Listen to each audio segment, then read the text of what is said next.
What's the matter? I'm going to pick up the cake. Are you going to go get the cake? Yeah. We're on good terms again, right? Yes, we're friends again. You like? Me and Nia had the classic male-female argument that no matter how much time you give them, they're never ready. You're never ready. Hey, Nia, listen, we're going to a party Thursday, June 26th in 2017. Can you be ready by 4? I'll try. Yeah. I just don't get it. I sit there, and I was driving back from where I was coming from, right? Mm-hmm. Jamming with some friends, man. Yes. So I called you, and I said, hey, I'm 15 minutes away. And you're like, oh, I'm still trying to decide what I want to wear. And I said, okay, and I hung up. And do you know why I was yelling at the windshield?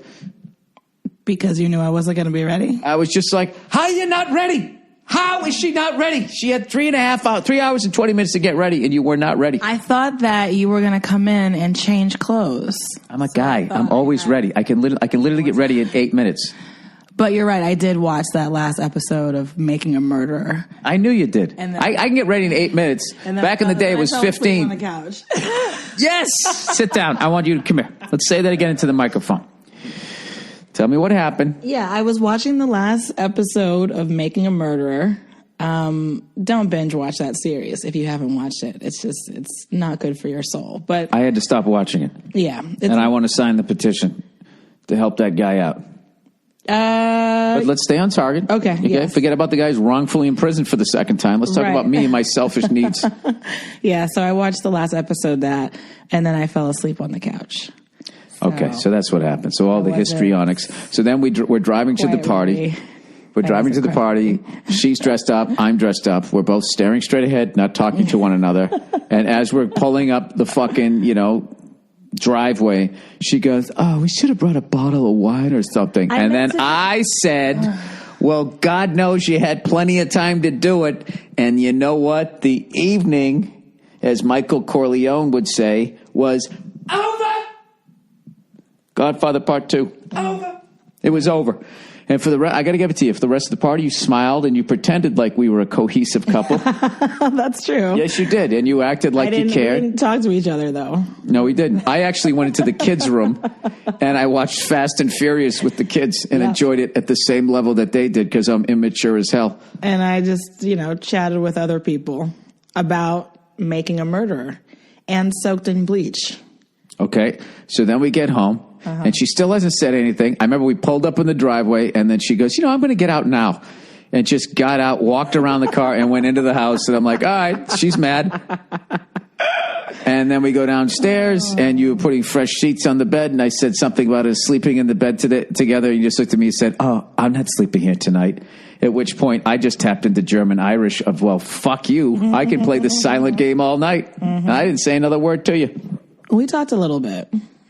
No, you tried to initiate it because you realized that no matter how much you hate me, you like sleeping next to me in a bed. I don't hate you. And I do love sleeping. Stop with that condescending tone. No. I don't hate you. And I do like sleeping next to you. It's weird if I were to sleep in a different place.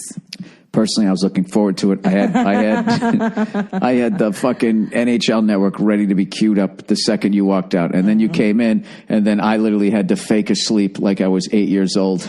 Which I did, which is pretty sad, right? And I, nudged you because you left your laptop on the bed. And I was like, can you put this on your...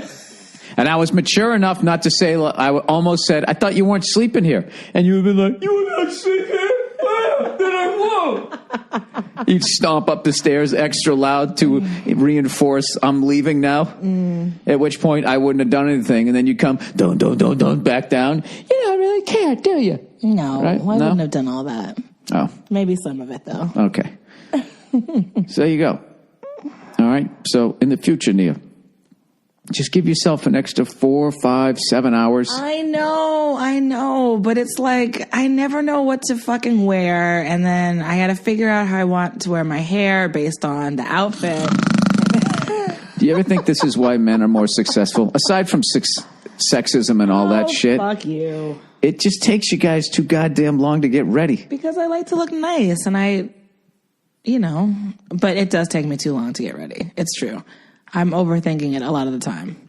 So I won't do that. I got to tell you, you shave your head, it cuts at least 5 minutes off the prep time. Oh, well, I'll make a note of that. That little moosing thing you got to do, style it up. What is that noise you made? It was supposed to be me rubbing the mousse in my hands back in the day when I used to style it up. Sounds gross. You know? Oh, back in the day when you used to put the product in your hair. Yep. Yeah. When I was young. When you had hair. Yeah. Yeah. All right, get out of here. Go get your cake. I'm going to go pick up the Christmas cake. All right. Merry Christmas, everybody. Hey, and Merry Christmas to you, and you are forgiven. I'm forgiven. You're forgiven. Yes, for being a jerk face yesterday. All right. I'll take that. Okay. Thank you. And deal. Deal. Mwah. All right, get out of here. Bye. There we go. There we go. Tragedy averted.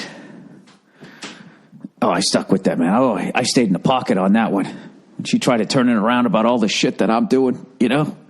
And I was just like, hey, I know all the shit we're doing. God knows I know all the shit we're doing, and I know that I'm doing, and I know you know the shit that I'm doing, and I'm fucking working on it. You know, I haven't yelled about sports on speakerphone the whole fucking week. All right? I haven't done that once, and that gave me credibility. All right? They're never fucking ready.